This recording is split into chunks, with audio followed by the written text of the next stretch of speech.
Insemmilkom nilqakom għal program tagħna u fuqhom kulħadd il-finali ta' Champions League bejn Barcellona u Juventus li malogħba se tintlab is-sibt filgħaxija. Se tkun logħba bejn żewġ ġganti kbar fid-dinja tal-futbol li bla dubju se jattiraw l-attenzjoni ta' miljuni madwar id-dinja. Tu dawn l-aħħar 53 programm News.mt dejjem stħarreġ dak illi l-aktar illi jinteressa lilkom it-telespettaturi u llum mhuwiex eċċezzjoni. Però aħna mhux ser nħarsu lejn il-logħba mill-lat tekniku. Minflok se niffokaw fuq l-emozzjonijiet li kapaċi toffri din il-logħba. Naraw.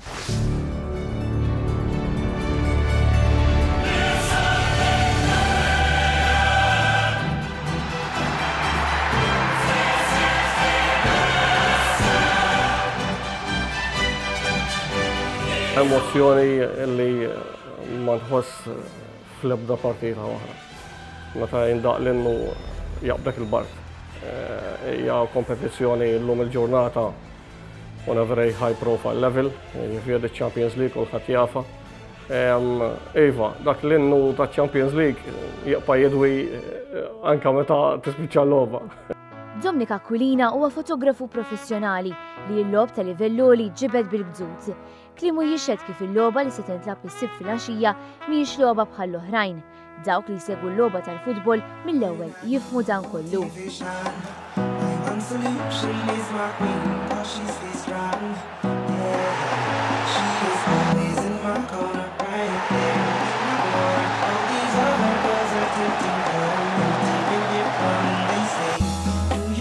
Dawk li mhumiex mitla tal-logħba tal-ballun jibdew jieħdu idea ta' dan kollu.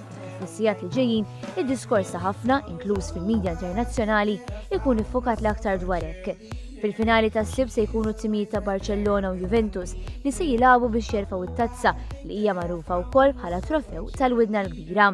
F'banka tal-lottu il-Ħamrun żorna lil Joe Mallia. Ftit wara li tlieta ħareġ il-programm tal-Juvet, tkellimna miegħu dwar min jgħid favorit biex jirbaħ din il-logħba. Kif qegħdin lots bħalissa f'dan il-programm? Lots ta' dik il-finali nafu li hija finali klassika bejn żewġ timijiet rinomati fl-Ewropa. Ovvjament il-Barcellona qegħdin favoriti, dan qed nitħattu fuq illum, probabbli li jibqgħu huma favoriti għalkemm il-Juventus huma forza qawwija wkoll fl-Ewropa. Però lots bħalissa huma dejjem favoriti il-Barcellona.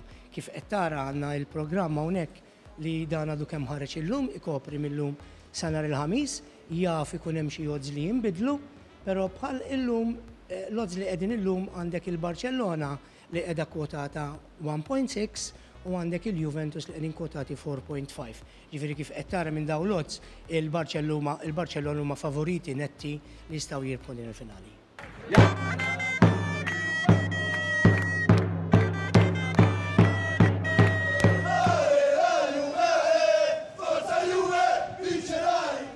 F'moħħ partitarju ta' wieħed minn dawn iż-żewġ timijiet involuti, ftit li xejn jitlu l-kalkoli tal-bookmakers. F'dan il-każ tiddetta x-xewqa li t-tim li tant iħobbu jsegwu mill-qrib jolli jittazza.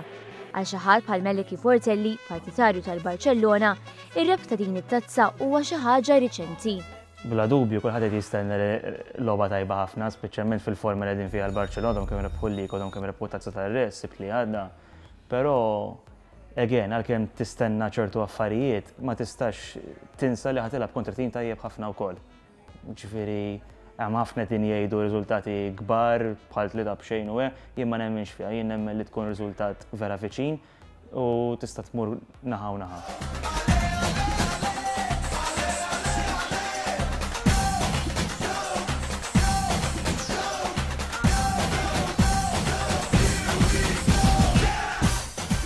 Joe Fenek, akkanit magħruf tal-klabb tal-Juventus, irid imur lura 12 sena biex ikun qed iġedded il-memorji tal-aħħar darba li t-tim favorit tiegħu lagħab il-finali.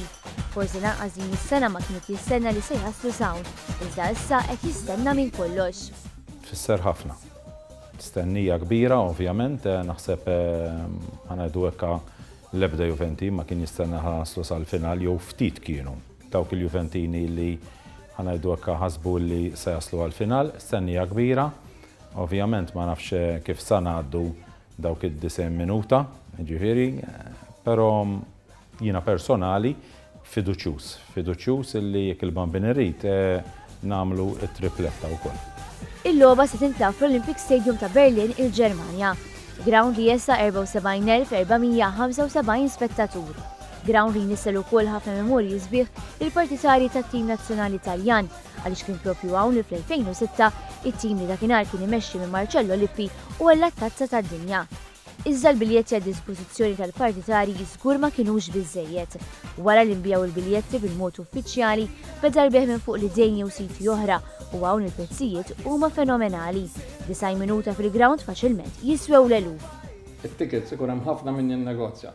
Ġifieri dak bekkola u mhux għax it-tickets huma għolin as such. It-tickets huma normali ħafna. Kien hemm bil-140, kien hemm bil-180, imma saħan sitra jien naf minn Malta xtara ticket mill-idej minn għand wieħed li xtraħa minn xi mhux sa jqgħod xtraħ l-1000 euro. Ġifieri da ferħan għas-serja l-Juventus għalla 1000 euro għaxaw fis-sati ħafna. Li kien għal-Melek jissib fil-għaxija jara l-logħba Berlin. Iżda ħass li ma kienx ikun ġust iħallas eluf. Għalkemm kien lest li jħallas mhux euro u 2. Le, mhux nara għaw Malta. Għat-ticket naħseb sa 600 euro kont inħallasom. Ma fl-opinjoni tiegħi ċertu ammont ta' flejjes u mbagħad jiġu esaġerati biex titla' tara logħba waħda, sempliċement logħba waħda. Da kollu ħadd ikollu prijoritajiet f'ħajtu mbagħad fl-aħħar mill-aħħar. Miljuni oħra se jkunu qed isegwuha fuq it-televiżjoni fi djarhom jew f'xi post pubbliku. U m'hemmx dubju li f'ħafna każi se tkun tinħass tensjoni li ma bħala. Studi juru li kien hemm okkażjonijiet fejn qed ta' qalb ta' waqt logħba wassal konsegwenzi serji. It-tabib Jan Kirkop jikkonferma li din mhijiex xi illużjoni. Meta jkun hemm ċertu logħob li ikunu daqsxejn sħana s-supporters biex ngħidu hekk, hemm inċidenza iktar għolja ta' rati ta' heart attacks, etc. Issa, s-soltu din norbtuha ma' dak li jkun daqsxejn iżjed ansjuż, iktar nervuż forsi. U għal daqstant tolla l-pressjoni. Jekk wieħed diġà jkun ibbati bil-pressjoni, speċjalment jekk ma tkunx ikkontrollata, allura ovvjament ħajjiżdied iżjed u iżjed ir-riskju li nqgħu komplikazzjoni tal jkollok pressjoni għolja. It-tabib jispjega kif persuni li jbatu minn kondizzjonijiet li jistgħu jagħmluhom vulnerabbli jagħmlu tajjeb li ikunu jafu li ġej mument ta' tensjoni jagħmlu t-testijiet meħtieġa. Anke jekk it-tensjoni hija marbuta ma' dik li għal ħafna tidher sempliċi logħba futbol. Tajjeb li wieħed jieħu l-prekawzjonijiet kemm jista' jkun. Ħabba dan jiġifieri li jsiru check-ups regolari fl-aħħar mill-aħħar, jekk tkun tbagħti b'ċertu affarijiet bħal kif qed ngħidu l-pressjoni jew affarijiet bħal kolesterol għandhom jiġu segwiti regolarment u għandhom ikunu kontrollati speċjalment jekk taf li inti dieħel għal sitwazzjoni fejn ħadd emmozzjona ruħek. Żgur li Dominik Aquilina m'għandux il-lok fejn jkun nervuż jew stressat iżejjed. Inkella tkun diffiċli ferm għalih jaqbad l-aħjar momenti f'90 minuta fejn kull azzjoni tieħu biss ftit sekondi. Il-vantaġġ li llum huwa mdorri sew għax dik tas-sibt hija l-10 finali. Xi ħaġa speċjali għalija. Bdejt Istanbul 2005, il-famuża finali bej il-Liverpool u l-Milan, kulħadd naħseb għadu jiftakara u kulħadd għadu jġib il-videos tagħha fuq il-Facebook u hekk. Naqpa niftakara wkoll, però tana s-sibt naħseb ħankun daqsxejn emozjonat. Għaliex meta tiftakar li għamilt 10 finali, it's no joke. 10 finali hija xi ħaġa sabiħa.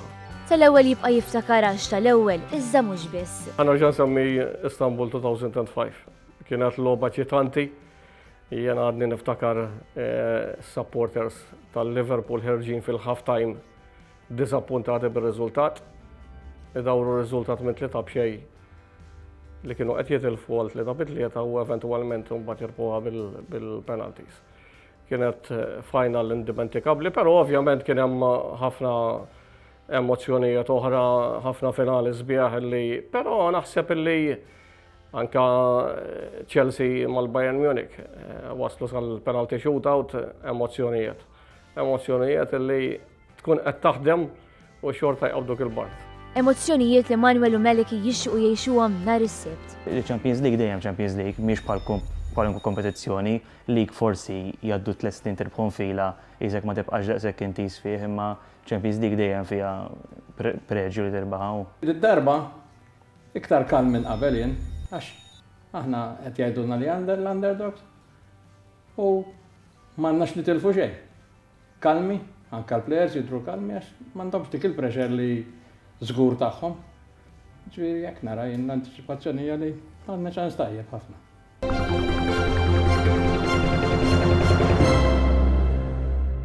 Bħal dejjem infakkarkom li dan il-programm tistgħu terġgħu tarawh permezz taċ-channel tagħna fuq YouTube. Inħeġġitkom ukoll tidħlu fuq Facebook. Għandna wkoll il-paġna tagħna hemmhekk. Grazzi tal-li kontu magħna, l-kumplament tas-serata tajba.